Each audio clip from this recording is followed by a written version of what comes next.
تا دێتباس و خواسی پرسی ڕێفراندۆم گەرمتر دەبێت کە هێشتا لایەنە سیاسیەکانی هەرێمی کوردستان لەسەر میکانیزمی ئەو پرسە چارە نووسازە ڕێک نەکەوتوون. دانیشتوانی گوڵاڵەیش ڕای دەگەێنن ڕووبارێک خوێن لە پێناو گەڕانەوەی ناوچە دابڕێنراوەکان ڕژاوە، بۆیە دەبێت سەرجەم ئەو ناوچانە بەشدار بن لە یەکلایکردنەوەی چارەنووسی خۆیان.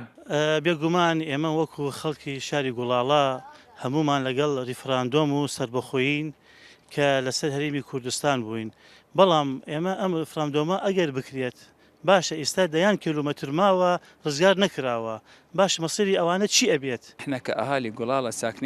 ئێمەی دانیشتوانی ناحی گوڵاڵە کە لەسەر دەستی هێزەکانی دژە تیرۆر و پێشمەرگە و ئاسایش ڕزگار کرا و خوێنیان لە پێناو ئازادی خەڵکەکەی ڕەشت داوا دەکەین ڕێفراندۆم لەم ناوچانە بکرێت، بەڵام بەمەرجێک لەژێر سایی پەرلەمانی کوردستان و لەڕێی یاسایەکی تایبەتەوە کە ناوچە دابڕێنراوەکانی کوردستان بێبەش نەکرێ و ئێمەش بەشدار بین لەو ڕێفراندۆمە.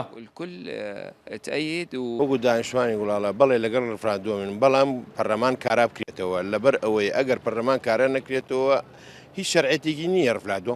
چەندی شانشکەمان ماوە کە وەکو سعدیە و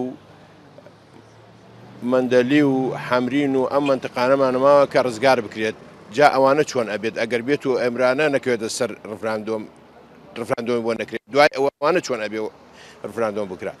ڕۆژ دوا ڕۆژ لەو وادێ نزیک دەبینەوە کە دەستنیشان کراوە بۆ ئەنجامدانی پرسی ڕێفراندۆم و یەکلاکردنەوەی چارەنووسی کوردستان.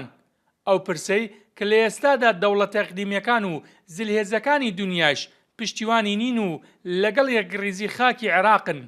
لەگەڵەوەشدا بەشی زۆری لایەنە سیاسیەکانی کوردستان بەمەرجی کاراکردنەوەی پەرلەمان و بەشداریکردنی ناوچە دابڕێنراوەکان لەگەڵ ئەو پرسەن. ئێرە دوایین خاڵی دەسەڵاتی حکوومەتی هەرێمی کوردستانە، بەڵام دایان کیلۆمەتری دیکە ماوە کە خاکی کوردستانە و هێشتا چارەنووسی نادیارە و نەگەڕاوەتەوە سەر کوردستان. ئەوان ئومێد دەکەن بەشدار بن لە پرۆسەی ڕێفراندۆم و چارەنووسیان یەکلایی بێتەوە. بێستون سەلام، کورتسات نیوز، کوباشی.